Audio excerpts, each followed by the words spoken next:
Hey, what's up YouTube? It's the HiFi Brothers. And today we're going to talk about the Hisense 100-inch U76. Let's do this.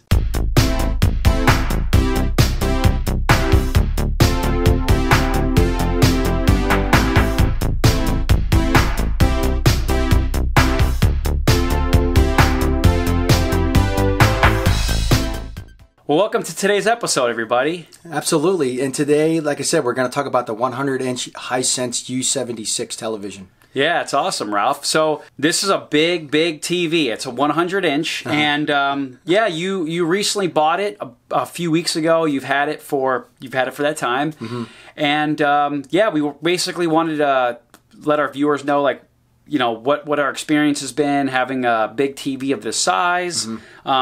Let you know some of the specs about it, and then we also want to get into, I think what the most important thing about this is that if you're on the fence of whether or not you want to buy a large TV like this versus maybe buying a projector, which one would you go with? So we're going to have some tips, and we're going to share some of our opinions of you know, which one's better for which setup and etc. So we'll get into that later part of the video. But for right now, Ralph, I think what I'd like to do is let's just get into some tech specs about the TV. Let us know more about the Hisense. Absolutely. So, I mean, obviously it's a 100-inch TV. Mounting this thing, like I said, you would have to have at least 2 or 3 people to get this thing mounted. It does come with handles on the back of it, Mundo. Another thing that I've noticed about this TV, it does 144 hertz refresh rate, which is awesome. It does 6 milliseconds response time. Very fast for gaming. It does the FreeSync.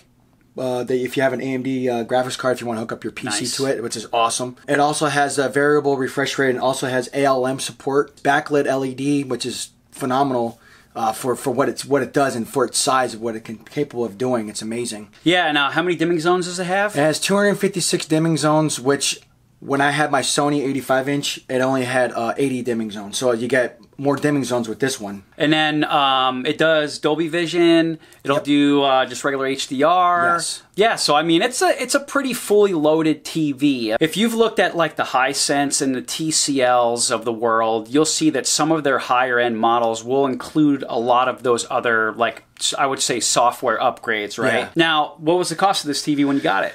The cost that I bought it for was $2,100. I mean, that's unheard of for a 100-inch TV. Normally, a 100-inch TV is going to cost you in the thousands, right? But Hisense, they were just wanted to be competitive with other brands and said, you know what, we're going to come out with like one of our best, and we're gonna sell this thing at this point. But the only problem about that, Mundo, is that when you sell it for that much, everybody wants to buy it. Bought it at the right time because now it's hard to find. And TCL actually had a competing model, which was a 98-inch. Yes, right.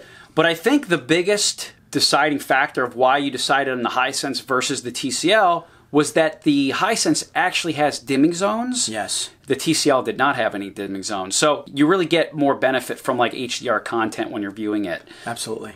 Now that we got the tech specs out of the way, let's get into the meat of the video, which is the actual review, and just giving our viewers our honest feedback about a TV of this size and this caliber. Absolutely. So, yeah, we'll start with you. What's been your experience since you've had the TV for a few weeks with it? I tell you what, every time I put this TV on, I'm actually getting more amazed about it. I know it's not OLED quality, but I was actually really hesitant of buying this thing because I was like, man, for that price point, is it going to be a vanilla? Is it going to be what it says what's going to be?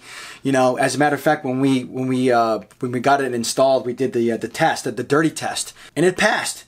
And I'm like, okay, well, let's see what else could it do. You know, I threw games at it, I watched movies, we played a video, and it impressed us. I really did. And I'm just like, wow, I'm like, I can't believe Hisense made the 100-inch TV at this size for this price point that actually is very competitive to an OLED. I'm just like, I'm astonished. For me, my honest opinion, and I've only watched, I've only been here a couple times since you've had it, so you know, obviously I don't have that long-term review, but just from like a short-term perspective, yeah, it's pretty impressive. I mean, it's very bright. You know, you have a pretty dark room, so I think that helps.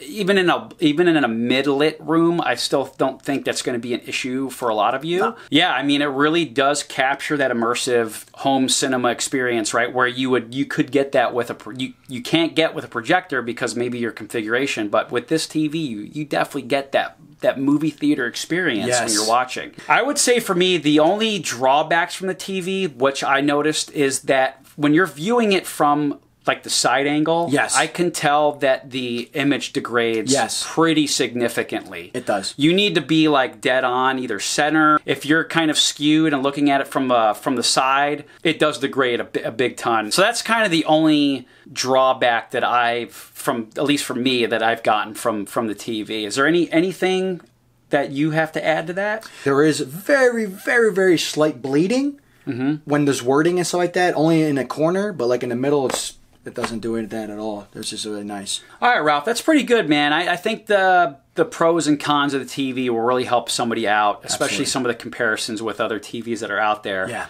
But really what I want to get into is kind of like the last part of this video is, why did you choose to go with a 100-inch TV when there are many projector solutions out there, such as like short throw projector? So with the short throw projectors, or even a projector, Armando, who's going to spend $15,000 or $50,000 on a projector that can produce and have all that feature, but what this can do for $2,000? Yeah, then you got to buy a screen, and that's another $1,000. Right, or even more than that. Yeah, so when you're done purchasing, instead of a $2,000 TV, now you're in the $5,000 plus range. All right, Ralph, that's pretty good, man. Well, you know what? Let's get into some final thoughts, and we could just make this quick. So, would you recommend this TV over somebody looking for a projector in the same price? I would definitely recommend this TV over a projector any day. Any day of the month, year, whatever you want to call it. I mean, like I said, now is probably the time to buy a 100-inch TV. If you can get it.